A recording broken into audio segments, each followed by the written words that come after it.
जब रहे हो माँ शक्ति। आज अजय चंद्र कुमार क्रमांक 861, दिन गुरुवार, तारीख 15 फरवरी 2024। और आज हमारे बीच में आदरणीय श्री अंकुर मेहता जी, जो पॉज एंड लर्न चलाते हैं ऋषिकेश से। आज आपका जो विषय है वो है अवसाद, तनाव, चिंता, कारण और उपचार, भाग 10। इससे पूर्व भी 9 भाग ले चुके हैं। अब ज्यादा समय लेते हैं, आदरणीय अंकुर जी से निवेदन करते हैं आज का उद्बोधन जारी करें। आदरणीय अंकुर सभी को सादर प्रणाम। बसंत की इस पावन बेला में आइए एक बार गायत्री महामंत्र और गुरु मंत्र साथ साथ कर लेते हैं। गायत्री महामंत्र मूल में वही बात कह रहा है जो आज के विषय का समाधान भी है। मौलिक समाधान तो वही है कि मनुष्य की अंतर चेतना में वो देवत्व का वर्ण करे, प्रकाश का वर्ण करे, ज्ञान का वर्ण करे, और अज्ञान से छूटकर उसकी बुद्धि ज्ञान की तरफ अगर चलने को तैयार ना हो तो भी प्रार्थना ये है कि हमारी बुद्धि को भगवान बलपूर्वक श्रेष्ठ मार्ग पर चलाए। तो ये निवेदन में एक एम्फेसाइज किया गया है कि बलपूर्वक हमारी बुद्धि को ठीक मार्ग पर चला दीजिए, क्योंकि मालूम है कि बुद्धि मानेगी नहीं जल्दी से, मन के संस्कार जल्दी से बदलते हैं नहीं। तो ऋषि ने ये प्रार्थना करी कि बलपूर्वक ठीक रास्ते पर चलें। आइए हम भी उसी प्रार्थना को पूर्ण अंतःकरण से, भावना से दोहराते हैं गायत्री महामंत्र के माध्यम से, शरीर स्थिर, नेत्र कोमलता से बंद। ओम भूर्भुवः स्वः तत्सवितुर्वरेण्यं भर्गो देवस्य धीमहि धियो यो नः प्रचोदयात्। ओम गुरुर्ब्रह्मा गुरुर्विष्णुः गुरुरेव महेश्वरः गुरु साक्षात् परब्रह्म तस्मै श्री गुरुवे नमः। अखण्डमण्डलाकारं व्याप्तं येन चराचरं तत्पदं दर्शितं येन तस्मै श्रीगुरुवे नमः। मातृवत्लालयित्री च पितृवत् मार्गदर्शिका नमोऽस्तु गुरुसत्तायै श्रद्धा प्रज्ञायुता च या, श्रद्धा प्रज्ञायुता च या। ॐ विश्वानि देव सवितर्दुरितानि परास्व यद्भद्रं तन्नासुव। ॐ शांति शांति शांति। दोनों हथेलियों को आपस में मलिए। प्राप्त ऊर्जा को, प्राप्त दिव्यता को मुखमंडल पर, हृदय स्थान पर और नाभि कमल पर स्पर्श कराएं।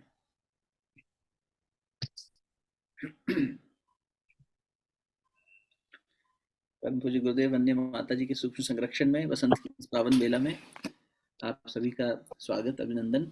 और विषय जिसकी आज 10वीं कड़ी है।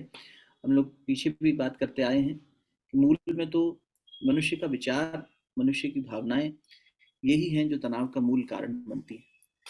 फिर भी उसको और स्पेसिफिकली जब हमने जानने की कोशिश करी तो पीछे अपन ने कुछ अभ्यास के सत्र भी किए, जिसमें मुद्रा के बारे में जाना, बंध के बारे में जाना, कैसे हम यौगिक क्रियाओं के माध्यम से भी और गुरुदेव के छोटे और बहुत प्रभावशाली गहरे सूत्रों को पकड़कर भी साथ में लेकर चले कि कैसे हम अपने जीवन में दूसरों को भी लाभ पहुंचा सकें और स्वयं भी अपने विचारों को बहुत बेहतर तरीके से अच्छा बनाए रख सकें। अखंड ज्योति के माध्यम से कुछ बातें आपके बीच में रखने का प्रयास कर रहा हूँ। सितंबर 1982 के अखंड ज्योति में परम पूज्य गुरुदेव ने लिखा कि मनुष्य के जीवन में हम ये जानते ही हैं, जो लोग थोड़ा सा आध्यात्मिक ग्रंथ वगैरह पढ़ते हैं, पर यहाँ और भी अपने ऑडियंसेस होंगे जिन्होंने शायद स्क्रिप्चर्स में इतना ना पढ़ा हो। तो सांख्य योग में कपिल मुनि ने कहा कि मनुष्य के दुख के जो कारण हैं वो 3 हैं। एक आध्यात्मिक, एक आदि भौतिक और एक आदि दैविक। आध्यात्मिक कौन सी है? जो मुझे मुझसे ही कष्ट हो रहा है, जो मेरे शरीर से और मेरे अंदर जो प्रतिक्रियाएं चल रही हैं इनसे होने वाले कष्ट आध्यात्मिक कष्ट हो गए। आदि भौतिक हो गए, जो मेरे भौतिक जगत से, भौतिक संसार से मुझे कष्ट और पीड़ा मिल रही है। कोई तेज हॉर्न बजा के चला गया, कोई चिल्ला के चला गया, या किसी ने कोई ऐसी घटना हो गई, कहीं कोई ऐसा प्रदूषण हो गया, वैचारिक हो गया, बोलने में हो गया, प्रकृति में हो गया, कुछ भी ऐसा जो बाहर भौतिक जगत में हो रहा है, उससे आने वाला कष्ट आदि भौतिक हो गया। और तीसरे प्रकार का जो कष्ट मनुष्य को, जो त्रिविध ताप कहे गए हैं, उसमें तीसरा है जो नेचुरल कैलामिटीज से आ रहा है। प्रकृति में कोई ऐसी भीषण हलचल हो गई, अर्थक्वेक आ गया, बाढ़ आ गई, साइक्लोन आ गया, सूखा पड़ गया, इस तरह से कोई अगर नेचुरल कैलामिटी हो रही है तो उसे आदि दैविक प्रकोप कह दिया या आदि दैविक ताप कह दिया। तो गुरुदेव उसका रेफरेंस लेते हुए सितंबर 1982 की अखंड ज्योति में कहते हैं कि मनुष्य के अगर जीवन में आप देखें तो इस तरह के 3 मूल रीजंस मिलते हैं कि उसको तनाव या डिप्रेशन आने की जो सोर्सेज हैं, एक सोर्सेज की दृष्टि से देखा जाए तो। और गुरुदेव ने कहा कि अगर आप देखें तो मनुष्य के जो शारीरिक जीवन से, मतलब एक कैटेगराइजेशन ये भी कर सकते हैं कि शारीरिक और मानसिक और भावनात्मक, 3 स्तर के तनाव। तो शारीरिक तनाव के बारे में कहते हुए गुरुदेव ने कहा कि भाई ये तो वो तनाव है जो शरीर, मान लीजिए किसी कार्य को निरंतर बार बार कर रहा है, तो उससे शरीर में ऊब जाना, या शरीर का थक जाना, या स्वास्थ्य कम पड़ जाना, या निद्रा ठीक से न ले पाना, इसकी वजह से जब काम ज्यादा होता है, तो इस वजह से जो तनाव आया, उससे भी व्यक्ति के जीवन में चिड़चिड़ापन आता है, परेशानी आती है, क्योंकि वो प्रेशर सिचुएशन में काम कर रहा है। तो शारीरिक परिस्थितियां जब साथ ना दे रही हों, और शारीरिक वातावरण जो बाहर है, मतलब यही हमारा दैहिक आदि आध्यात्मिक हो गया ना, ये आध्यात्मिक कष्ट हो गया। फिर गुरुदेव ने कहा कि इसके अलावा देखा जाए तो मानसिक स्तर पे भी, मन के स्तर पे भी अत्यधिक सोचना, तनाव कैसे उत्पन्न होता है, मानसिक तनाव कैसे उत्पन्न होता है, जिसके कारण मेंटल रिटार्डेशन जैसी स्थिति आ जाती है। तो गुरुदेव ने कहा अत्यधिक सोच विचार करना, अत्यधिक चिंता करना, इससे भी ऐसा हो जाता है। इससे क्या होता है कि बार बार व्यक्ति जब बहुत ज्यादा सोचने लगता है, तो उसकी मानसिक शक्तियां काम करना बंद सी कर देती हैं, मस्तिष्क शून्य होने लग जाता है। और जो ये यंत्र ही तो है ना, ये भी एक, तो ये जो यंत्र है, ये समाधान नहीं निकाल पाता और रिटार्ड होने लग जाता है। तो इसीलिए उस, मतलब जब ये लिखा गया था लेख 1980 के आसपास, तो मेंटल रिटार्डेशन, जैसे आज डिप्रेशन बहुत कॉमन वर्ड हो गया है, एंजाइटी, हाइपरटेंशन, वैसे उस समय मेंटल रिटार्डेशन एक बड़ी वो संज्ञा दी गई थी। तो मेंटल रिटार्डेशन को गुरुदेव कहते हैं कि ये अत्यधिक सोचना और चिंताग्रस्त सोचने की वजह से, दिशाहीन होकर अस्त व्यस्त चिंतन से जो मनस्थिति पैदा हुई, जो तनाव की स्थिति पैदा हुई, जो रिटार्डेशन की स्थिति पैदा हुई, उसके बारे में गुरुदेव यहाँ कहते हैं। और गुरुदेव ने लिखा, बेटा तीसरे स्तर का जो जो एक तरह का दबाव है, तनाव है, जिसकी वजह से सब चीजें हो रही हैं, वो भावनाओं का है, भावनात्मक स्तर पे। भावनाएं जब किसी की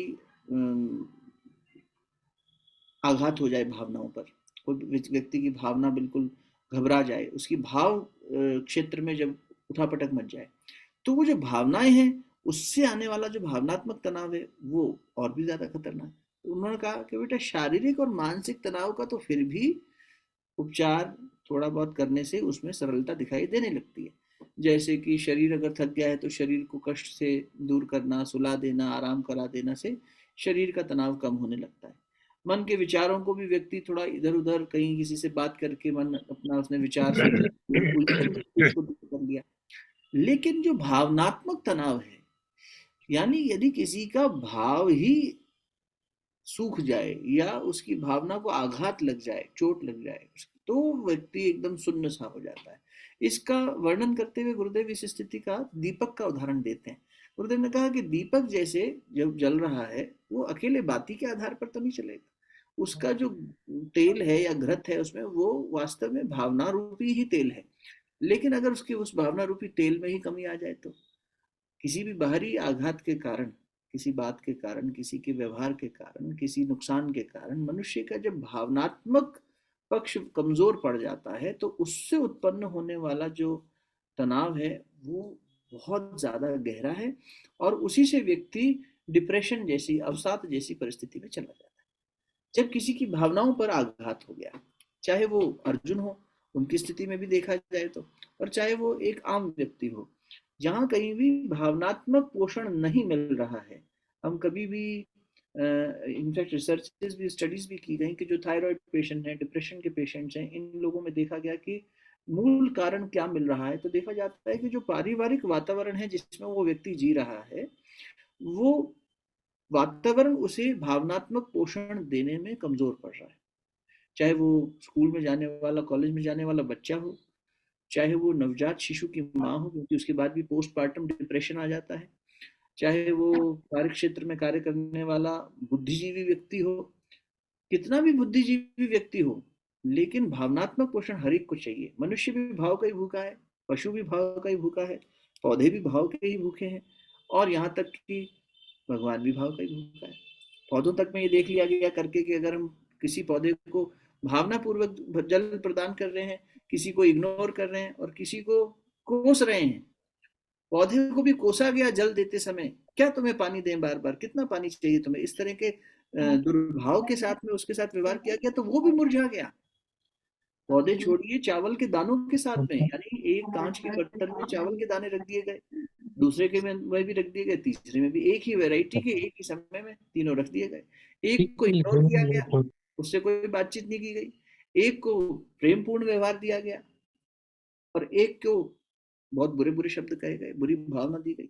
तो देखा गया कि बुरे भाव से जिस चावल के बर्तन को एक ही टेबल पे रखे तीनों, ऐसा भी नहीं कि अलग अलग कमरों में रखे हो, अलग अलग एनवायरनमेंट भी सेम, उनके संख्या भी सेम, उनकी मात्रा भी सेम, उनका वजन भी सेम, उनकी क्वालिटी भी सेम, सब सेम, सिर्फ बदला तो क्या बदला, भाव।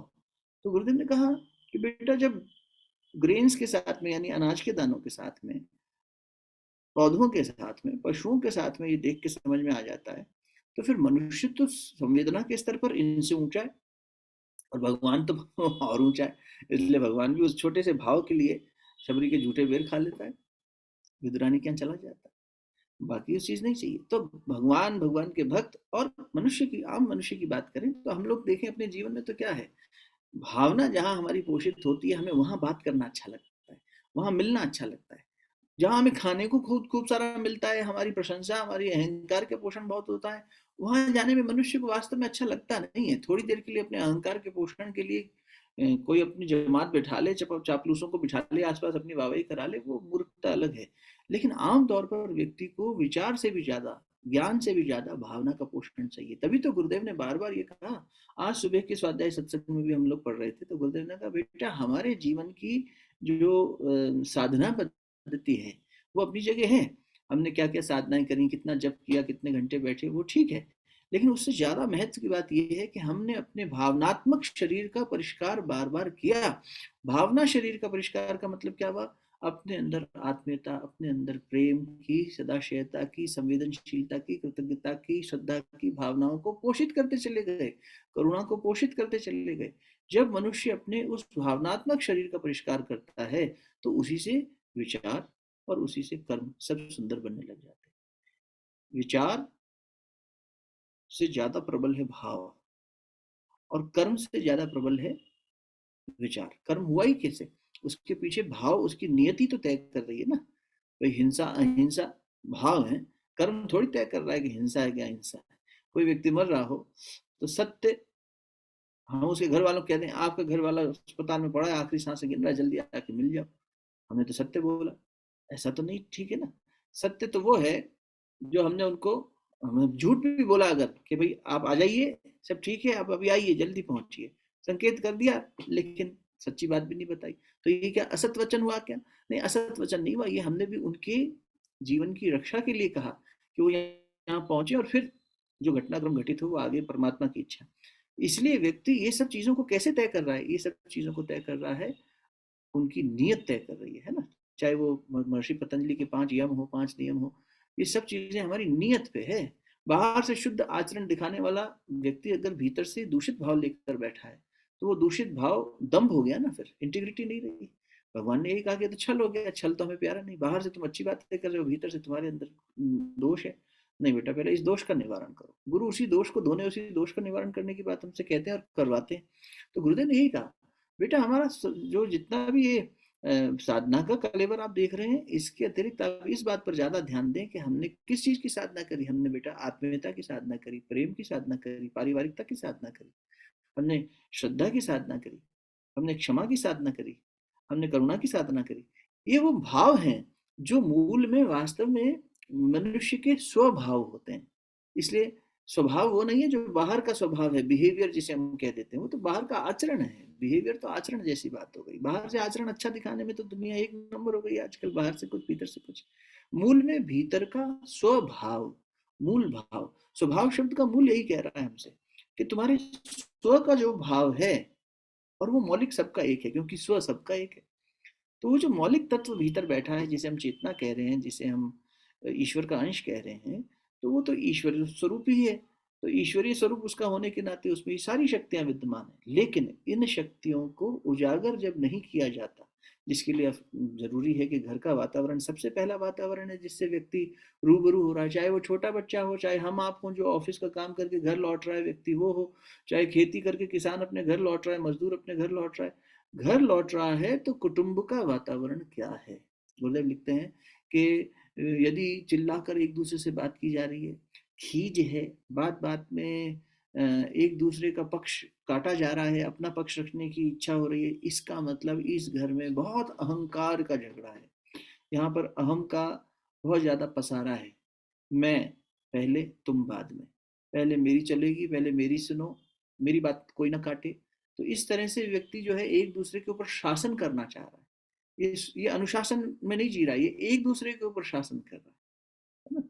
तो ये चिल्लाना, घर में बातचीत जोर से होना, इसी बात से गुरुदेव कह रहे हैं छोटी छोटी बातें दिखती है बेटा व्यवहार में, लेकिन ये व्यवहार के भीतर में जो मूल स्वभाव है उसके कुपोषण को बता देता है। ये व्यवहार, तनाव रहना, चिड़चिड़ापन रहना, छोटी छोटी बातों पर खींच जाना, इससे समझ में क्या आता है, विचार के स्तर पर हम उलझ रहे हैं, बार बार चिंता कर रहे हैं, लेकिन मूल में क्या बैठा है, मूल में भाव है जिसका परिशोधन करना है।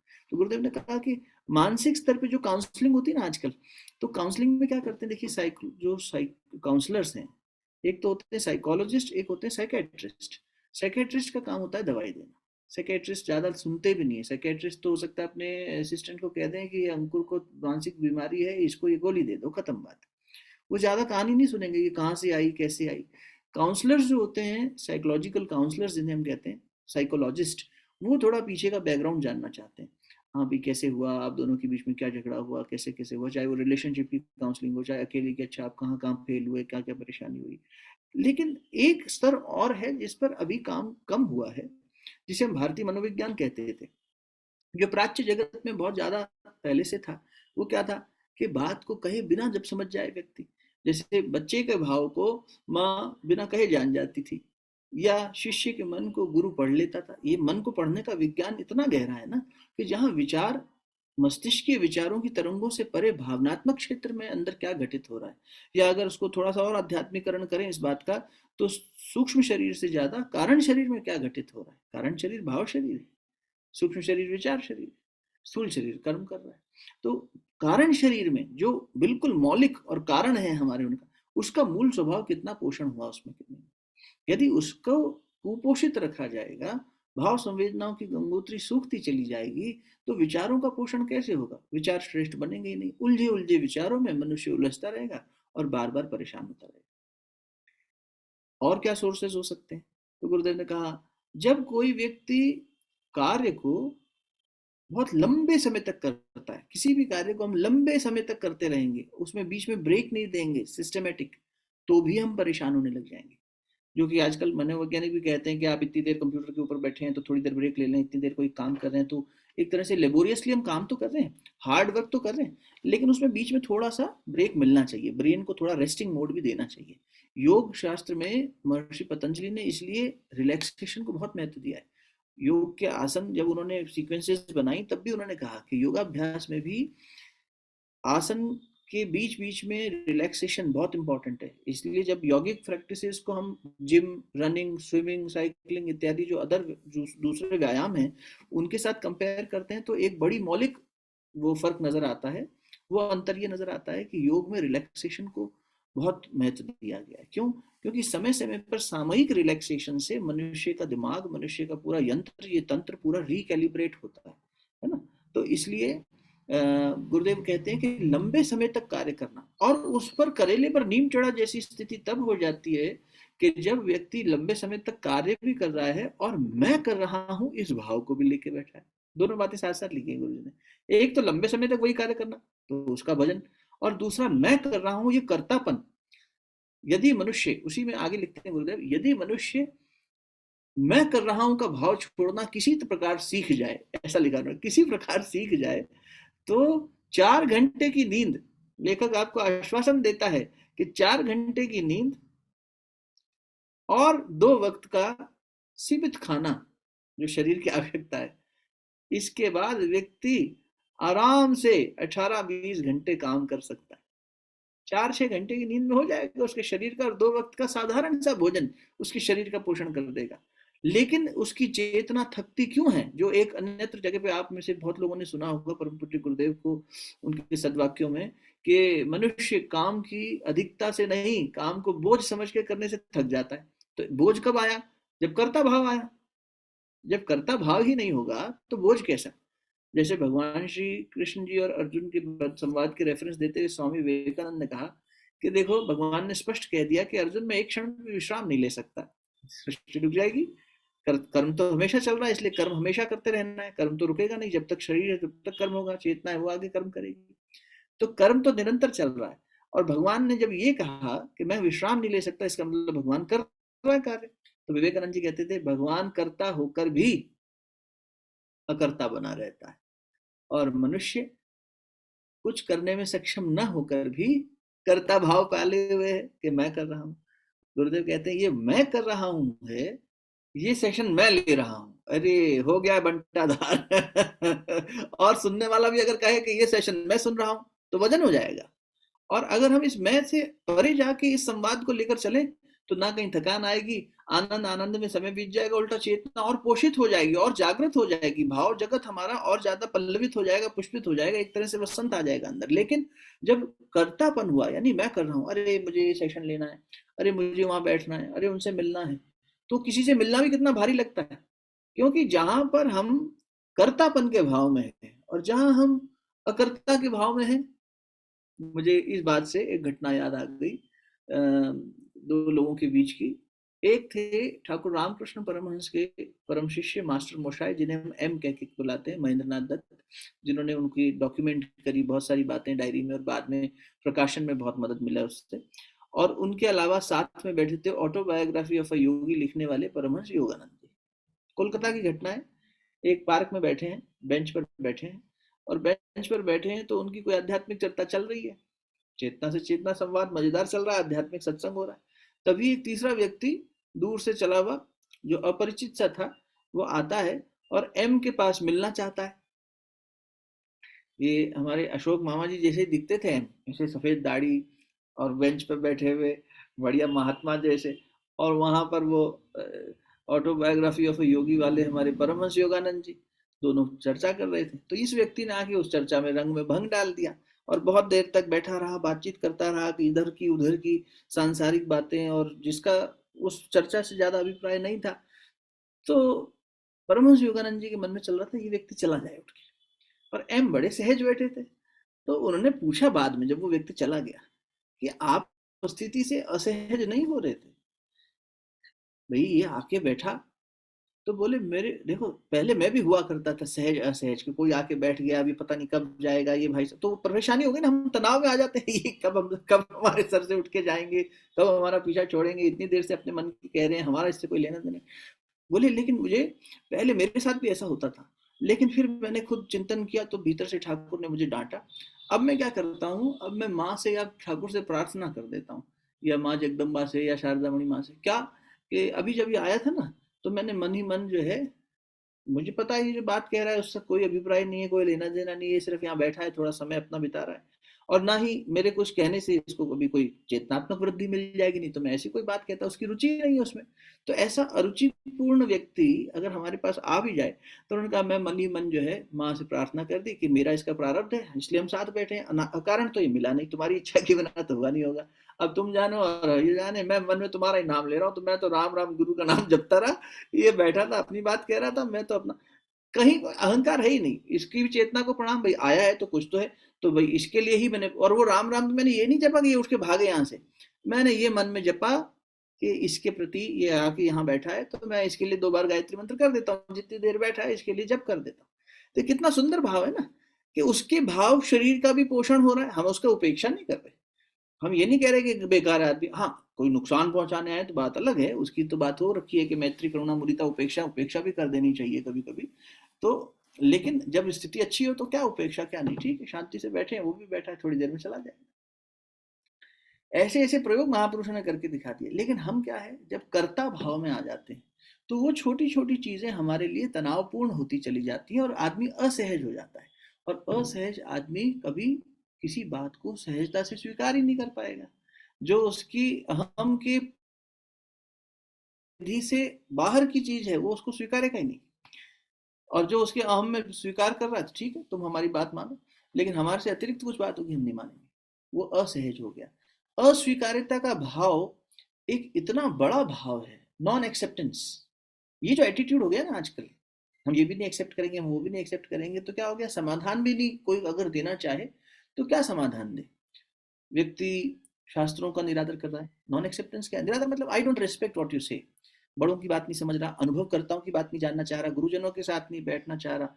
ये एक बहुत ज्यादा आजकल युवाओं में खास तौर पर, या जहां भी जिसमें भी होगा ये एटीट्यूड कि I know more than you, तो बस वहां समाप्त हो गया है ना। कल ही हम देख रहे थे अष्टावक्र जी और उनके जो शास्त्रार्थ चल रहा था, वही अपना क्या है वो, उपनिषद गंगा, तो उसका एक छोटा सा वीडियो था।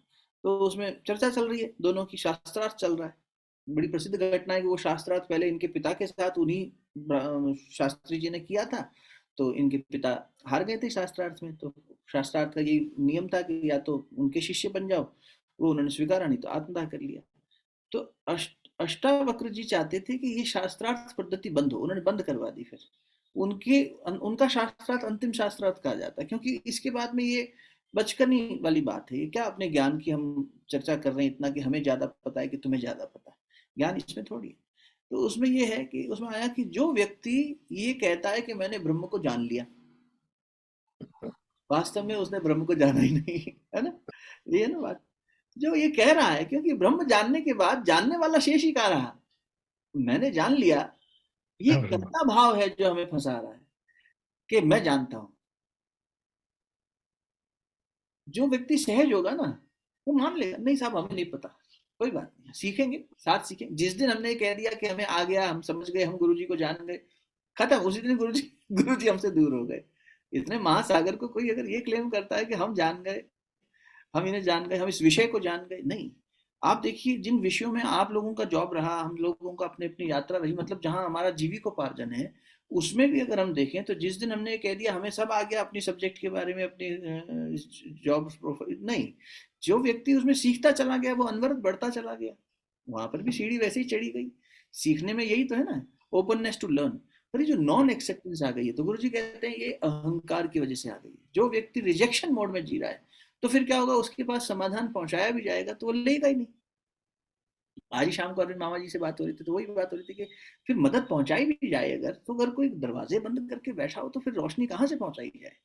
कोई ढक्कन बंद करके बैठा हो तो उसमें अमृत का जल कैसे डाला जाए, अमृत की तो बूंद नहीं डाली जा सकती। इस वजह से मनुष्य ने अपने जीवन को मानसिक और भावनात्मक स्तर पे बहुत ज्यादा क्लिष्ट बना लिया है। महर्षि पतंजलि की भाषा में कहें तो उन्होंने कहा वृत्तयः पंचतयः क्लिष्टा अक्लिष्टा। वृत्तियां जो मन में उठ रही हैं, जो मॉडिफिकेशंस मन में हो रहे हैं, टेंडेंसीज और इम्पल्सेस उठ रहे हैं, वो 5 प्रकार के हैं। लेकिन उन पांचों को 2 ब्रॉडर कैटेगरीज में पहले ही बांट दिया, क्लिष्ट और अक्लिष्ट। और क्लिष्ट कहते हुए उन्होंने कहा, क्लिष्ट जैसा कि शब्द बता रहा है कि कॉम्प्लेक्स, अक्लिष्ट माने सरल। जो तुम्हें आत्मा के पास ले जाता है वो सरल है, और जो वृत्ति तुम्हें आत्मा से दूर ले जाती है, भोग में फंसा देती है, अविद्या में फंसा देती है, वो क्लिष्ट है। अब हमें होना अक्लिष्ट है, हम सरल होना चाह रहे हैं, लेकिन हमने पद्धति क्लिष्टता की अपनाई हुई है। तो भाई जिस जो जो अप्लायंस चलाना है उसकी तार उसके प्लग में तो लगाओ, वो लगाओगे नहीं तो फिर चलेगा कैसे। इक्वेशन कोई लगा रहे हैं, रास्ता कोई पकड़ रहे हैं, पहुंचेंगे, पहुंचना वहां चाह रहे हैं, ऐसा संभव नहीं है। तो इस वजह से ये दिक्कतें ज्यादा आ रही हैं। तो गुरुदेव ने कहा इस वजह से जो बायोलॉजी की भाषा में भी उन्होंने कहा कि जो न्यूरो ट्रांसमीटर्स हैं हमारे दिमाग के अंदर चलने वाले स्नायु तंत्र में, वो भी ठीक से काम नहीं कर रहे हैं। आप देखिए 2020 की अखंड ज्योति में ये आंकड़ा छपा था, मई 2020 में, और मार्च में भी आया था डिप्रेशन पे लेख। तो उसमें था कोविड के समय में कि हर 1000 लोगों में से 16 व्यक्ति डिप्रेस्ड हैं। मुझे लगता है और ज्यादा भी हो सकते होंगे, क्लिनिकल डिप्रेशन की बात हो रही है, 16 आउट ऑफ 1000। मुझे तो कम लगा, लेकिन टेंशन और अवसाद तो हर दूसरा व्यक्ति में मुझे लगता है हो रखा है। जिस व्यक्ति ने जीवन को उस धारा से जोड़ा ही नहीं जो भावना का पोषण कर सके, चाहे वो माता पिता हो। इसलिए माता पिता का समझदार होना, श्रेष्ठ होना बहुत आवश्यक है। आज दिन में देव ऋषि मामा जी ने एक मैसेज भेजा था, उसको जैसे ही मैंने मंजरी जी को सुनाया पढ़ के, पहले मैं पढ़ा फिर उनके साथ फिर बैठ के मैंने दोबारा पढ़ा, तो अनुमति हो तो एक उल्लेख आपकी उसमें था कि आपने अपने पिताजी को पत्र लिखा था, और आपके पिताजी ने आपको जो रिस्पांस दिया था, हम लोग उसी चिंतन में कई देर बैठे रहे, पति पत्नी दोनों, कि देखिए कितने महान इनके पिता होंगे जिन्होंने, इन्होंने पूछा व्हाट नेक्स्ट, तो उन्होंने जो उत्तर दिया कि भाई तुम्हारा गुरु तुम्हें बता देगा, जो अब तक तुम्हें मार्गदर्शन देता है वो बता देगा। ये कोई स्थिति में बैठा वो व्यक्ति कह सकता है। और फिर एक पिता पुत्र का ऐसा संवाद भी होना, कि वो उन्हें अध्यात्म की चर्चा कर रहे हैं, आगे का मार्ग दिखा रहे हैं, चेतना के उत्थान की बात बता रहे हैं, भावना के पोषण की बात बता रहे हैं, तो कहीं एक दूसरे के प्रति वो सम्मान, वो लगाव होगा तभी ना। आज परिवार बिखर क्यों रहे हैं? क्योंकि हर व्यक्ति नासमझी कर रहा है, हर व्यक्ति अधूरा जी रहा है। और इसीलिए बहुत आवश्यक है कि भावनाओं के आधार पर परिवारों को, मनुष्यों को विकसित किया जाए। जब तक भावनात्मक स्तर पर हम नहीं उठेंगे और नहीं जुड़ेंगे, तब तक ये परेशानी का समाधान नहीं हो पाएगा। मानसिक परेशानी को दूर करने के लिए मनोरंजन कर लो, घूम आओ, प्रकृति के साथ बैठ लो, थोड़ी देर में मन शांत हो जाएगा। लेकिन भावना का जो पोषण नहीं हुआ है, उसके घाव इतने गहरे हैं, गुरु जी के शब्द कह रहा हूं, उसके घाव इतने गहरे हैं कि वो नासूर बन के चुभते हैं बेटा, वो भरे नहीं जा पाते। भावनात्मक जो कष्ट होता है, भावनात्मक कष्ट इसी से होता है कि किसी ने किसी का विश्वास तोड़ा, किसी ने किसी की पवित्रता को भंग किया, किसी ने किसी की पारिवारिकता के भाव को तोड़ दिया। अहंकार के झगड़े में ये सब चल रहा है। थोड़ा सा समाधान पक्ष पर बढ़ते हैं। ये तो कारण वाले पक्ष हुए, और थोड़ा निवारण भी इसमें दिखता है, लेकिन उसके अतिरिक्त भी कुछ निवारण के सूत्र हैं। एक, गुरुदेव ने यज्ञ पे लेख लिखते हुए कहा कि यज्ञ चिकित्सा से मानसिक तनाव और मानसिक विषाद, मतलब डिप्रेशन और तनाव अलग अलग करते हुए कहा कि इसका, और इवन मानसिक रोगों को एक अलग वो भी किया है कि मस्तिष्क किसी का कमजोर हो जाए तो उस दृष्टि से बुद्धि और ये सब बढ़ाने के लिए। तो उसमें अखंड ज्योति में लेख था कि उसको करने के लिए पहले के समय में यज्ञ किए जाते थे। उन यज्ञों का नाम मैंने पहली बार पढ़ा, उसका नाम है भैषज्ञ यज्ञ। भैषज्ञ यज्ञ, भैषज्ञ। तो उसका रेफरेंस देते हुए गुरुदेव ने लिखा कि भैषज्ञ यज्ञ जो है, ये ऋतुओं के परिवर्तन के समय पे किया जाता था। जैसे अब वसंत ऋतु हुई तो ऋतु परिवर्तन है, बोले बाहर की ऋतु, 6 ऋतु जो षड ऋतुएं हैं, बाहर की ऋतु के साथ में ये विशेष औषधियों के साथ ये जब किया जाता था, तो प्राण वायु जो हमारे शरीर में बह रहे हैं, पंच प्राण, प्राण अपान समान उदान व्यान, ये जो पंच प्राण है और इसके जो उप प्राण है, इनमें परिवर्तन आ जाता था। तो मेंटल रोग वास्तव में एक किस्म का, अगर हम आयुर्वेद की भाषा से देखें तो वायु रोग है। वो वायु जो हमारे स्नायु तंत्र को खराब कर देती है, ब्लॉक कर देती है, उसका यज्ञ से, मुझे याद है अब से कुछ कड़ियों पहले, मतलब हो तो गए कुछ एक महीने उसमें, लेकिन चौथे या पांचवें एपिसोड के आसपास अरविंद मामा जी ने ये बात कही भी थी कि यज्ञ से भी इसका बहुत अच्छा उपचार किया जा सकता है। ऐसे केस स्टडीज भी अपन ने डिस्कस किए थे कि जहाँ एक बेटे ने अपनी माँ को उसको डिप्रेशन से बाहर निकालने के लिए, और वो डिप्रेशन था एक शॉक से आया था, उनको सदमे में चली गई थी, वो एकदम शांत हो गई थी, पत्थर जड़ जैसी हो गई थी, स्नान नहीं कर रही हैं कभी कुछ दिनों तक, कभी भोजन नहीं कर रही हैं ठीक से, कभी कोई प्रणाम कर रहा है तो चिड़चिड़ा के जवाब दे रही हैं, अचानक किसी पे गुस्सा कर दे रही हैं, एकदम वो सदमे से बाहर ही नहीं आ पा रही थी। और उनके जीवन में जो सदमा हुआ था उससे, और उनके बेटे ने अहरनिश बिना कुछ उनसे कहे, कोई काउंसलिंग नहीं, कोई डॉक्टर के पास नहीं लेके गए, किसी कोई एंजाइटी की गोली नहीं खिलाई, कोई स्लीपिंग पिल्स नहीं खिलाई, केवल एक कार्य, नियमित समय पर उन औषधियों से, जो जिसका विवरण गुरुदेव ने दिया था, उनका अब तो खैर बना दिया गया है, औषधि वो मिक्सचर बना दिया गया है, तो उनसे यज्ञ किया, है ना। और उनके यज्ञ से ही उन्होंने ये कहा कि हमने जो है अपने माता जी का, वो तो हमने हमने देखा, नजर से देखी हुई चीज थी, ऐसी नहीं था कि हमने सिर्फ सुनी हुई हो, है ना। तो ये जो इस तरह के प्रयोग हैं, जहाँ पर प्राचीन काल में ये कहा जाता था कि एक तो यज्ञ, और उसमें जब के साथ में ये कहा है गुरुदेव ने कि चंद्र गायत्री यज्ञ, क्योंकि चंद्रमा का मन के ऊपर पूरा एक तरह से सामंजस्य है, तालमेल है। तो चंद्र गायत्री यज्ञ जो कि है, ये क्षीर पुत्राय विद्महि अमृत तत्वाय धीमहि तन्नो चंद्र प्रचोदयात। तो जो शरद पूर्णिमा पे अपन जानते हैं कि अमृत वर्षा की बात कही जाती है, वैसे हर पूर्णिमा पे ही होती है, सेलेस्टियल पोजीशन ऐसी, पर शारदीय पूर्णिमा में विशेष होने के कारण उसको उत्सव की तरह मनाया जाता है। तो चंद्रमा के साथ में, चंद्र गायत्री मंत्र के साथ में आहुति देकर ये मस्तिष्क के रोगों को, तनाव को, यानी जिसे हम स्ट्रेस कहते हैं, और अवसाद को, डिप्रेशन को दूर करने के लिए काफ़ी अच्छी एक औषधीय मिश्रण का सहारा लेके भी यज्ञ किया जाना चाहिए। और अगर रोजमर्रा में करते हैं तो गुरुदेव का मैंने अभी रिसेंटली पढ़ा, मैंने, यज्ञ से बुद्धि तेज होती है, यज्ञ से बुद्धि प्रखर होती है, तेज होती है, बुद्धि ठीक होगी, नेक विचार कर पाएगी। तो जो हमारा मानसिक, क्योंकि प्रदूषण इतना ज्यादा है ना, मानसिक प्रदूषण इतना ज्यादा है, वैचारिक प्रदूषण इतना ज्यादा है, भावनात्मक पोषण मिल नहीं रहा है, तो ऐसे में व्यक्ति को सोर्स से जुड़े बिना अगर वो ये कहे मैं बिना दवाई खाए ठीक हो जाऊंगा, कैसे हो जाएगा? चाहे किसी भी फॉर्म में दवा ले, अगर रोग है तो उसका उपचार किए बिना रोग ऐसे थोड़ी ना गायब हो जाएगा। तो उसमें बहुत सारी है, जैसे मैंने थोड़ी सी 2-4 नाम याद करने की कोशिश करी थी, मेरी बुद्धि इतनी चलती नहीं। नागर मोथा है, हमारे देवर्षि मामा जी काफ़ी सारी जड़ी बूटियों के नाम जानते होंगे। जटामांसी है, गिलोय है, इसके लिए डिप्रेशन के लिए विशेष रूप से। और एक मैंने पढ़ा था, उसका नाम मुझे याद नहीं आ रहा, लेकिन उसका ब्रैकेट में नाम लिखा हुआ था ज्योतिषमती, ज्योतिषमती। ऐसी औषधियों का सम्मिश्रण, 10 ऐसी औषधियों का नाम था जो अवसाद के लिए थी। तनाव वाली थोड़ी सरल थी, जैसे ब्राह्मी हो गई, शतावर हो गया, सर्पगंधा हो गई, गोरखमंडी हो गई। ये वाली जो है ये तनाव के लिए थी।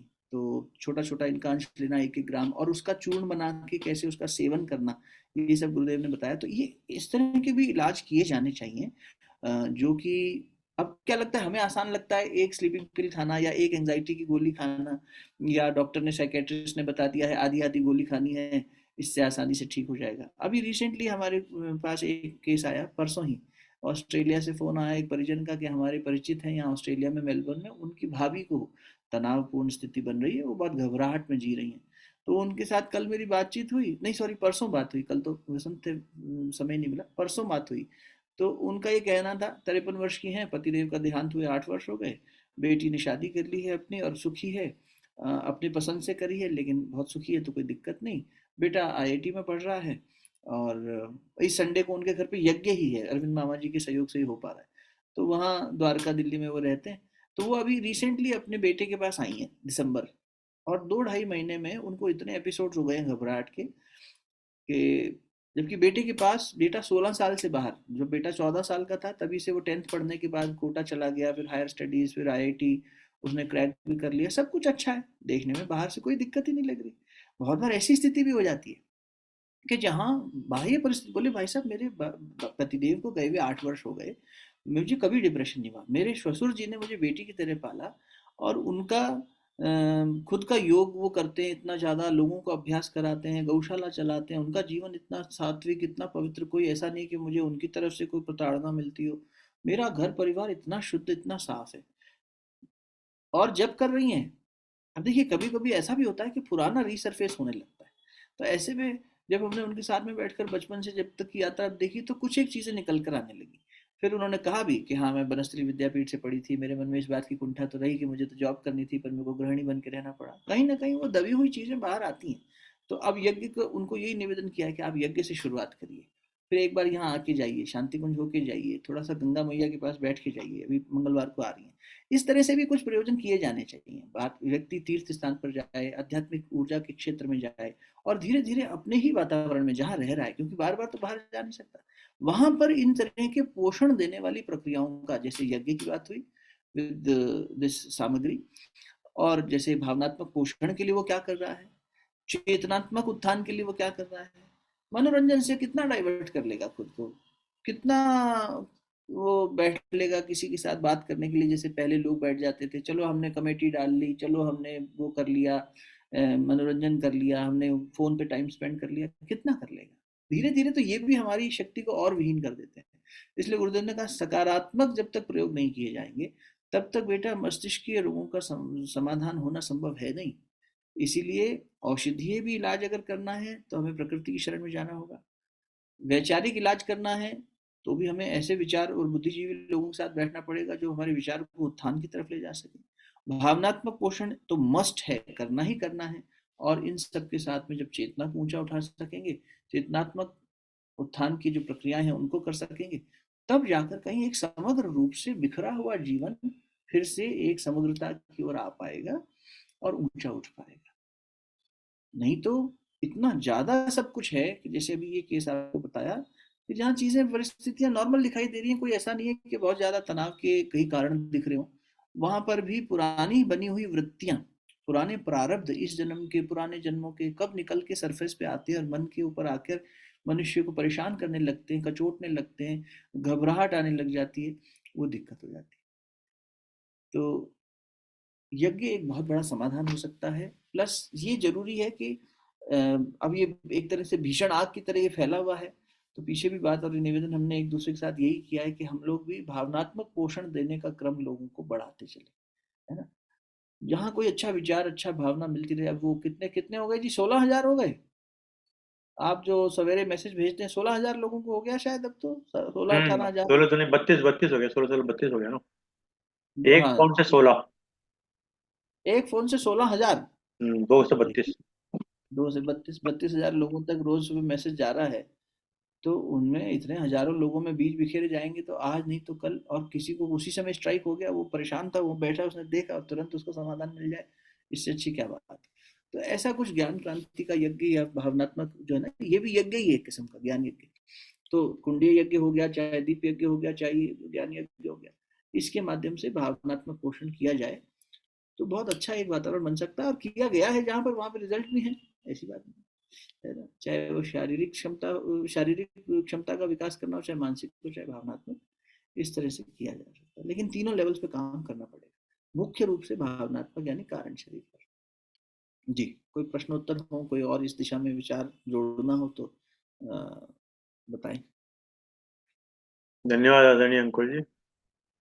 बाद में दो शब्द आदरणीय देवी साहब बोलेंगे।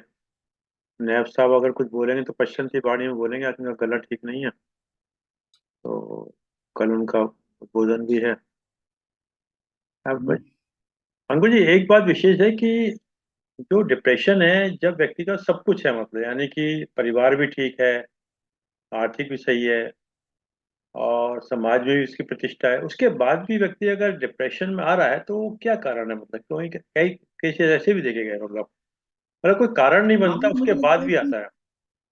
नहीं, जैसे अभी जो एक केस स्टडी मैंने आपके सामने रखी, एक आपने बताई थी अभी, हम्म। सब जगहों हम्म। पर एक कॉमन फैक्टर मिलेगा। जो हम्म। व्यक्ति उस परेशानी से गुजर रहा है, हम्म। वो व्यक्ति, उसका अनुभव ये कह रहा है कि मेरी भावनाओं को समझा नहीं जा रहा है, या I am not hmm. Able to express my feelings, my emotions. जहां उसको ये फीलिंग आ रही है, हो सकता है हमें ये लग रहा हो कि भाई मैं तो अपने हम्म। परिवार में सबका भावनात्मक पोषण कर रहा हूँ, मैं तो ख्याल हम्म। रख रहा हूँ, हम्म। लेकिन मेरे परिवार के उस व्यक्ति को अगर ये लग रहा है, या मेरे एम्प्लॉय को लग रहा है, मेरे कलीग को लग रहा है, मेरी टीम में 50 लोग हैं, 20 लोग हैं, ऑफिस में बैठते हैं, तो वहां पर भी अगर किसी को लग रहा है कि मेरी भावनात्मक पोषण मुझे नहीं मिल रहा है, तो वो व्यक्ति, ये उसकी फीलिंग है ना, उसका सत्य है। मैं ये कहूँ कि नहीं, हमने तो बहुत अच्छा एनवायरनमेंट बना रखा है, यहाँ तो सब हंस के बात हम्म। करते हैं, खिला के रहते हैं, ऐसी बात ही नहीं है। ये तो हमें इंडिविजुअल लेवल पर जानना पड़ेगा। इसलिए मुझे याद आते हैं आदरणीय स्वर्गीय गौरी शंकर जी, जो व्यवस्थापक भी रहे और गुरुदेव के अनन्य भक्तों में से, साथियों संगियों में से रहे, लीला सहचर रहे। वो एक प्रश्न हमेशा पूछते थे, मतलब जब उनका मनोभाव और उनकी कहीं चिंतन कहीं और ना हो, कुछ और ना सोच रहे हो कहीं गहन, और चलते हुए मिल जाएं और उनको दूर से हम प्रणाम करते थे, तो पूछते थे, लाला, तन ठीक है? जी बाबू जी। मन ठीक है? तो और ज्यादा गहराई देते थे उस बात पर जोर, मन ठीक है? जी बाबू, हाँ, मन का ख्याल रखना। मतलब ये कोई हमारे मन की फिक्र कर रहा है। ये जो स्पर्श है ना, भावनात्मक स्पर्श के, आपको मेरे मन की चिंता है, अरे 2 शब्दों का प्रश्न है, कैसे हो? है? हमारे गुरु जी क्या कहते, बेटा इतना ही पूछ ले किसी से, कैसे हो। इस संसार में ये पूछने वाला, निस्वार्थ भाव से पूछने वाला, नहीं तो आदमी से बात शुरू करने के लिए पूछता है, how are you? I am fine. अच्छा, आपसे एक काम था, अगर आप फाइन हो तो ठीक है, चलो फिर हमारा काम करो। आप ठीक हो, चलो फिर आप हमारे काम के हो, आपको काम बताते हैं। वैसा स्वार्थ वाला नहीं, निस्वार्थ भाव से कोई बस पूछ भर ले, अरे कैसे हैं आप, ठीक है। आदमी को ऐसी तपती धरती पे जैसे बूंद गिर जाए, वैसी स्थिति है। इतना मनुष्य का अंतर मन जल रहा है, और उसका कारण उसकी अविद्या ही है। वो अपेक्षा बाहर से कर रहा है ना, लेकिन क्या करे, मानवीय संवेदना तो बाहर से मिले तो कहीं से पोषण तो आए ना।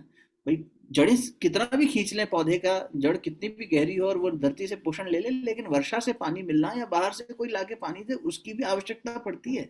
मनुष्य अपनी अंतरात्मा से, अपने गुरु से कितना भी पोषण खींच ले, लेकिन फिर भी कुटुंबियों को कुटुंबी क्यों है फिर?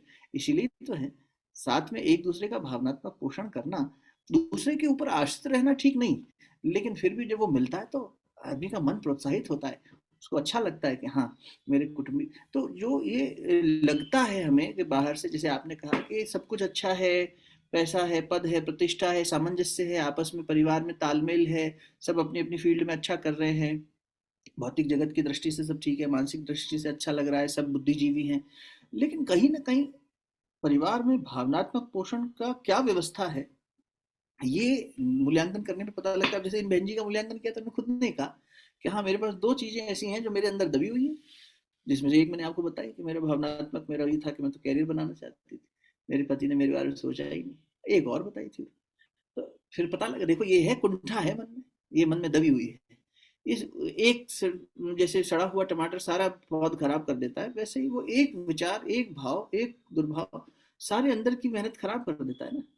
उसको हमने जब तक अटेंड नहीं किया, अब वो 53 साल की आयु में बच्चों की शादी हो गई, पति है नहीं, कोई जिम्मेदारी नहीं, ससुर जी अपना सेल्फ रिलायंट है, घर में और कोई मेंबर ही नहीं उनके अतिरिक्त, तो पुरानी चीजें सरफेस का मैल साफ करेंगे, इसी बहाने वो अध्यात्म के मार्ग पे और आगे बढ़ पाएंगे। लेकिन ये हर एक के साथ हो नहीं पाता ना। अब वो जो युवा है जिसके पास नहीं है समझ, वो क्या करे, वो फिर सोचता है मैं आत्महत्या कर लूं, मैं घर छोड़ के चला जाऊं, मैं कहीं दूसरी जगह नौकरी कर लूं, मैं ऑफिस में अपनी भड़ास निकाल लूं काम पे, तो वहीं पे कम से कम 4 लोग मुझे सैल्यूट मारेंगे मेरे। आदमी को देखो ना अपनी ईगो सेटिस्फाई करने का कितना जरूरी वो लगता है, तो वो कहीं ना कहीं जाके वो सेटिस्फाई करने लग जाता है। या फिर भावनात्मक पोषण कह लीजिए उसको, तो उसे भावनात्मक पोषण भी चाहिए कि कोई तो मुझे समझे। ऑफिस में कम से कम मेरे को 2 लोग प्रणाम करेंगे प्यार से, भले ही 2 पल के लिए, वो कहेंगे बड़े अच्छे हो आप, तो घर में तो कोई पूछ ही नहीं रहा, कोई कह ही नहीं रहा। या स्कूल में टीचर कहेगी, दोस्त कहेंगे, तो बच्चे को इसलिए फिर दूरियां बनती चली जाती हैं संबंधों में। या यहाँ नहीं मिल रहा है तो कहीं और तो थोड़ा सा सम्मान, थोड़ा सा प्यार, थोड़ा सा प्रोत्साहन मिल रहा है ना। प्यार और सहकार से भरा पूरा परिवार ही तो धरती पे स्वर्ग है। भावनात्मक पोषण ही तो मूल में हुआ। प्यार और सहकार कितना एक दूसरे के साथ में, गुरुदेव पूछ रहे हैं हमसे बार बार कि चेक करके बता बेटा, उसकी कमी रही होगी निश्चित रूप से, आदमी और इतना ही रह कहता रही है है लोग। ना, आदमी इतना ही कहता है मैं हूं ना। एक लाइन है ना, मैं हूं ना, इतना ही कहते तब भी बहुत है। जी सही बात। मतलब किसी के अब आप मदद करें ना करें, पर आप इतना ही कहते हैं मैं हूं ना। तुझे कुछ अब देखिए ना, परिवार के अंदर जो बुजुर्ग लोग होते हैं वो इतना कहते हैं तो चिंता क्यों करता है, मैं हूं ना। तो ये मैं सब हूं ना, चीजें सही बात। बड़ी संबल वाली चीजें होती है ना। आदमी का और नैब साहब अब कुछ थके, हर नैब कोई साहब कुछ इतना थके हुए नजर आ सौभाग्यशाली रहे तो है। हम तो देखो थोड़ा सा वही कह रहे हैं, हर कोई इतना सौभाग्यशाली तो है नहीं जो गुरुजी जैसा पीछे खड़ा होकर कह दे कोई हो ना हो मैं तुम्हारा हैं। हूँ। इतना बड़ा आश्वासन हम्म, कहीं से भी खड़ा कर देता है हमें।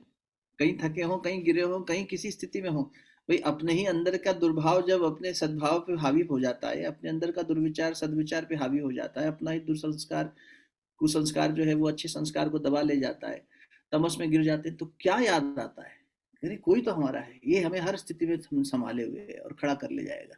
संबल मिल जाता है, चाहे अध्यात्म जगत की यात्रा हो, आत्म जगत की यात्रा, और चाहे संसार की हो, संबल तो अच्छा, चाहिए। एक चीज की मैंने देखा कमी है, जब अभी रिजल्ट आया, जी का रिजल्ट आया ना, अभी 2-4 दिन पहले आया है। तो उसमें जी एक व्यक्ति बच्चे के नंबर आए 100%, 100 में 100 आए। तो वही लिख रहा है कि जी मुझे जो है डेली टेनिस खेलने की आदत है और गाना गाने की आदत है। तो हमारा कहीं ना कहीं खेल से और हम्म म्यूजिक से, इन दो हम्म, चीजों से भी कहीं ना कहीं हम वंचित रहे हैं। मतलब ये भी एक विषय में देखा वंचित गया। है, मतलब अगर जीवन में वंचित। उसके यहाँ को खेल, जैसे हमारे नैप साहब हमेशा खिलाड़ी की तरह से रहते हैं और गाना गाते हैं, इनमें तो खैर दोनों चीजें हैं। तो ये भी एक जीवन के अंदर एक उत्साह और एक उमंग का कारण बनता है। मतलब एक अलग से वाइटलिटी या ऊर्जा आती है। मतलब तो कहीं ना कहीं ये भी देखा गया कि जो बच्चे स्पोर्ट्स में या गाने में रहते हैं, उनको कभी डिप्रेशन नहीं आएगा। मतलब या हॉबी, जैसे जी हमारे देवी साहब को हॉबी है, बागवानी की हॉबी है, तो वो उनको एक अंदर से ऊर्जा रखती है। तो हॉबी की भी मेरे ख्याल से कहीं ना कहीं व्यक्ति के अंदर कमी आई है, तो ये भी एक कारण है। जी कोई ना बिल्कुल कोई हॉबी होनी चाहिए लाइफ के अंदर। बिल्कुल होनी चाहिए। मतलब वो चाहे आर्थिक रूप से ना भी करे, परंतु एक होना चाहिए जिसके अंदर की वो अपने को एक ऊर्जावान बनाए रखे। मन उत्साहित बना रहेगा ना, भाई अपनी हम्म हॉबी अपनी पसंद की चीज करेगा तो उत्साह हम्म बना रहेगा, वो उत्साह यहाँ काम आ जाएगा। हम्म अगर तो थोड़ी कुछ रुचि कम भी बन रही है अपने काम में, चाहे पढ़ाई हो चाहे ऑफिस हो, तो हम्म वहां पे वो कॉम्पनसेट हो गया, वहां से चलो भाई हमारा ये डिपार्टमेंट है जहाँ से हमें अच्छी वो मिल रही है, वाइब्रेशंस मिल रही है, फुलफिलमेंट मिल रहा है, तो फिर हमने ये शक्ति वहां लगा दी, बैलेंस आउट हो गया। तो ये सब चीजें ऐसी हैं कि जहाँ व्यक्ति अपने को कहीं ना कहीं उन सब चीजों से अपने को बचा के रख सकता है। और कहीं ना कहीं व्यक्ति के अंदर अंदर अकेलापन इसलिए आ गया कि आजकल के समय में हम लोग एक दूसरे से बात करने से भी बचते हैं। उसने मुझसे बात नहीं करी, जैसे ना कुछ कह गए, कुछ रह हाँ गए, कुछ रह गए, मैं सही तू गलत के खेल में न जाने कितने रिश्ते ढह गए। कभी कभी हम लोगों को ये भी एक कारण बनता है ना, पहल वो करे सब बोलने की ना। अगर हमने पहल करी तो क्या बुराई है। अहंकार वही अहम आ गया, हम्म। वही अहम आ गया ना, कि हम क्यों पहल करें, उन्होंने ऐसा किया हमने ऐसा किया, आप और देखिए फोन अनावश्यक। फोन के अंदर भी देखिएगा, जिन लोगों के फोन आते हैं कभी कभी, जिन लोग के रेगुलर आते हैं उनकी बात नहीं, जिनके कभी कभी आते हैं तो कोई ना कोई कारण से आएगा। बेमतलब से फोन आने वाले कितने कम लोग हैं, मतलब देखिए ना। जैसे कहते हैं सही ना, बात। कोई व्यक्ति आपको जानता है तो क्यों जानता है, किस वजह से जानता है, ये इंपॉर्टेंट है ना। ये तो हाँ, बेवजह अगर कोई फोन कर रहा है, बेवजह आपसे बात कर रहा है, या कोई आपसे पूछ रहा है, जिक्र कर रहा है, हाँ, ये भाव है। हाँ मतलब हाँ बिल्कुल। आज इसी के हमारा अभी 10 मिनट पहले प्रोग्राम शुरू होने से पहले हमारे पास पहले 20 साल पहले 15 साल पहले एक ड्राइवर हुआ करता था नेपाल में। अब उसका फोन आ गया, उसे पता चला कि मेरे मेम साहब नहीं है। तो अब कोई लेना देना नहीं है, लेकिन इतना प्यार है, परिवार के बारे में पूछ रहा है, अपने परिवार के बारे में बता रहा है। तो ये एक आनंद की भावना है। अब ये कितना अपनापन लग रहा है, ये इसका बयान करना बड़ा मुश्किल। एक ड्राइवर पुराना, उसकी परिवार खुश है, उसके बच्चों के उस टाइम हम जो भी कर सकते थे होता। आज बड़ा संपन्न है, बच्चे संपन्न है, कनाडा में है। तो लड़की बहुत मैनेजर है, बैंक मैनेजर है। और क्या आनंद की भावना आई है। उसको दुख हुआ हमारा, हमारी तरफ से कि ये अवस्था कैसे हुई, और हमें आनंद आया उसका जान के। आपस में इतना लगा कि जैसे इधर ही पास से भर कहीं गया ही नहीं। ये जैसे अरविंद जी ने कहा भाई, बिना किसी स्वार्थ के जो आपने निस्वार्थ की बात कही है, तो उस बिना स्वार्थ के अगर किसी का कर दे तो अद्भुत है, अद्भुत है। यही यही मनुष्यता है, रियल मनुष्यता यही है, इंसानियत यही है। ये इसका मतलब आत्मा उसकी पवित्र आत्मा है, पक्की बात है। ये पवित्र आत्माओं के संकेत है। एक प्रज्ञा गीत है ना मामा जी, जिसमें वंदनीय माता जी ने कोठरी मन की सदा रख साफ बंदे, उसमें पंक्ति आती है कि रोज मानव कर रहा दुख की शिकायत, कृपणता की कर रहा फिर क्यों हिमायत। हिमायत तो कर रहे हो कृपणता की, कंजूसी की, कृपणता की, नैरो माइंडेडनेस की। स्वार्थी व्यक्ति कृपण हो जाता है। पहले मैं अपना सुख देखूं, या जिसको अपना मानता हूं उसका सुख देखूं, बाकी सब पराए। और दूसरी स्थिति कह रही है कि अपनी रोटी मिल बांट कर खाओ, चाहे एक हो तो भी, जितनी भी हो बेटा मिल बांट कर खाने का भाव तो रख। देवत्व का भाव वो कह रहा है। हम देना नहीं चाह रहे, कंजूस हो गए, तो बोले पहले तो तू कृपणता का भाव रखता है, संकीर्णता का भाव रखता है, क्यों नहीं परमार्थ पद का मान रखते, क्यों नहीं इंसानियत की शान रखते। अभी वो नेपाल वाले ड्राइवर ने इंसानियत की शान रखी, और इन्होंने कहा कि उसकी परिस्थिति देखकर और उसके बच्चों की प्रगति देखकर मन आनंदित है। नहीं तो होता क्या है, अरे ये ड्राइवर, कल का ड्राइवर, इसके बच्चे कनाडा पहुंच गए, इसके बैंक मैनेजर बन गए, आदमी जलता है। और कहाँ हमें उसके प्रति हर्ष का भाव आ रहा है, आनंद का भाव आ रहा है, हमारा मन मुदित हो रहा है उसके लिए। ये इंसानियत की शान है। तो फिर बेटा फिर कैसे होगा बता, फिर तो ऐसे ही पड़ा रहेगा जीवन। ये सब चीजें छोड़नी पड़ेंगी ना पहले। मनुष्य बन के जीना चाहिए, तब जाके मनुष्यता आए। हमने क्या कर दिया, अलगाव में जी रहे हैं। अलगाव में, मुझे आपसे लगाव नहीं, आपको मुझसे लगाव नहीं। वही जो आपने अभी कहा कि पहले मैं, मुझे लगाव तभी होगा जब मेरा स्वार्थ है, और जैसे मेरा स्वार्थ पूरा होगा, अब आप अपने रास्ते, हम अपने रास्ते, चाहे हमारे पिता हो आप, चाहे कुछ हो, हमें अब लेना देना नहीं, हमारा काम बन गया, हम अपने रास्ते चल दिए, आप अपने रास्ते चल दिए। तो परिवार टूट गया उसकी वजह से। साथ भले ही छत के नीचे व्यक्ति रह रहा हो, लेकिन जहां पर इस तरह की दूरी बनी हुई है, मानसिक अलगाव बना हुआ है, भावनात्मक पोषण नहीं हो रहा है, वहां पर दिक्कत है। यही कारण है कि और तो मालिक या नौकर की जो अफेक्शन बॉन्ड खत्म हो गई है, इसलिए हो गई ना। पहले अफेक्शन बॉन्ड हुआ करते थे ना, पीढ़ी दर पीढ़ी चला करती थी। अब वो अफेक्शन बॉन्ड खत्म हो गई, मालिक की तरफ से भी, नौकर की तरफ से भी। हाँ, वो कहीं ना कहीं टकरा हुआ। आज हमारे नैब साहब की आंखें भी बल्कि ऐसे ही वो काफी। मालिक और ये नौकर, वो मालिक और ये नौकर के बीच में भी ऐसे ही चल रहा है, अफेक्शन का बॉन्ड खत्म हो गया है।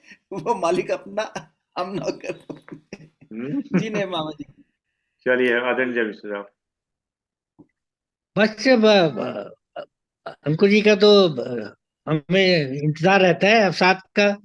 लेकिन कई बार सोचा है, अवसाद जब बोलते हैं हम अपना करते हैं, ये इतना जीवन इतना सरल है, इतना इतना पेचीदा तो नहीं है। लेकिन आप जैसे कहा भाई, व्याधि आती है, शारीरिक है, मानसिक है, इनका तो इलाज हो सकता है। भावनात्मक का कैसे होगा, इस भावनात्मक पोषण की करनी बात है। मेरा ख्याल एक्सेप्टेंस जो उन्होंने बोला ना, एक्सेप्टेंस, उससे बड़ा कोई इसका दवाई नहीं है। एक्सेप्टेंस करना जब सीख लिया आपने, परमात्मा का आपने शक्ल दिया है।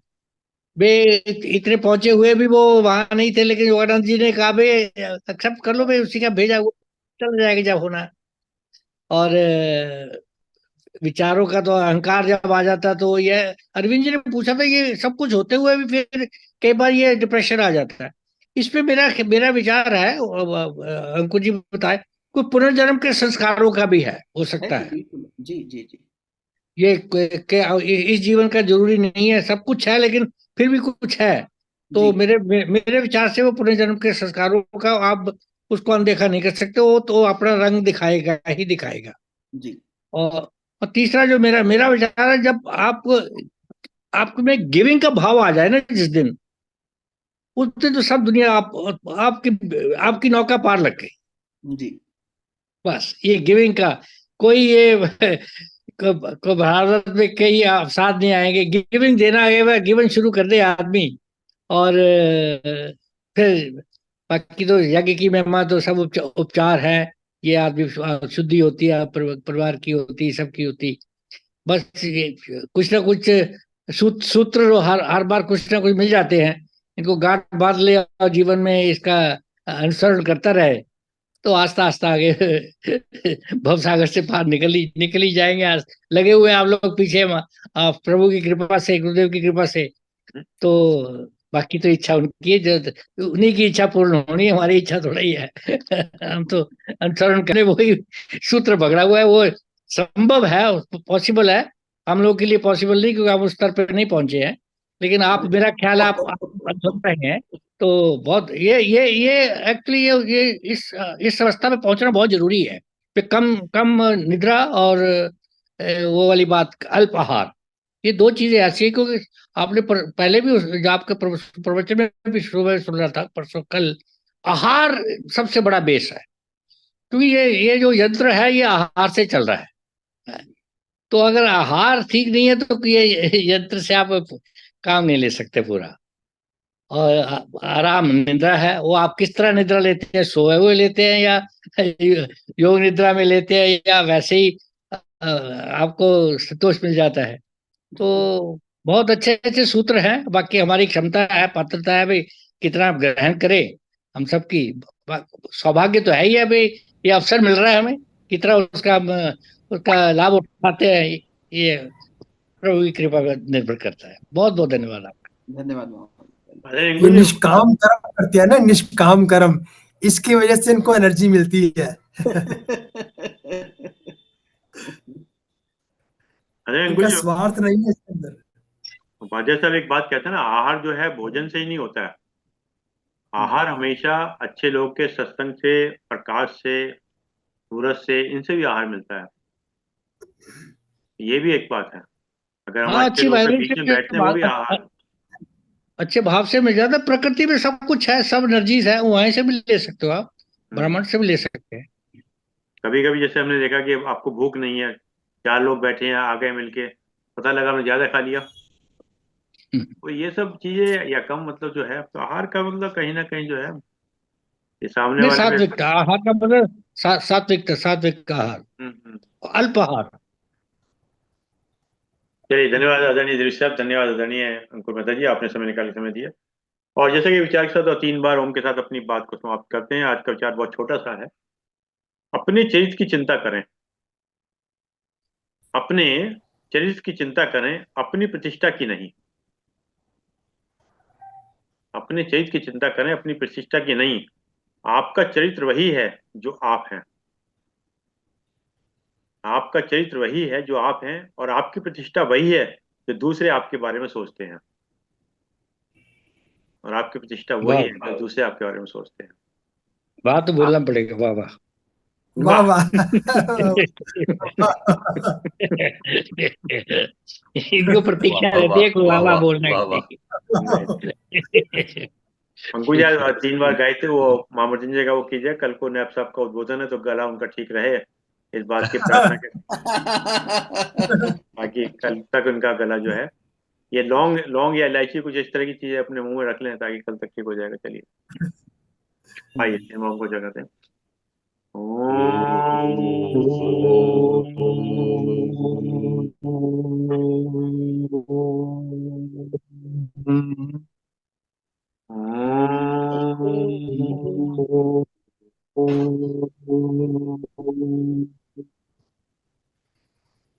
शांति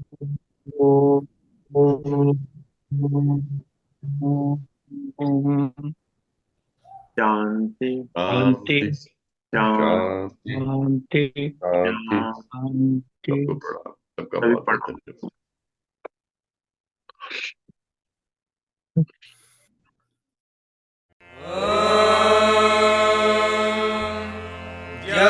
शान्तिरन्तरिक्षं शान्तिः पृथिवी शान्तिरापः शान्तिरोषधयः शान्तिः वनस्पतयः शान्तिर्विश्वे देवाः शान्तिर्ब्रह्म शान्तिः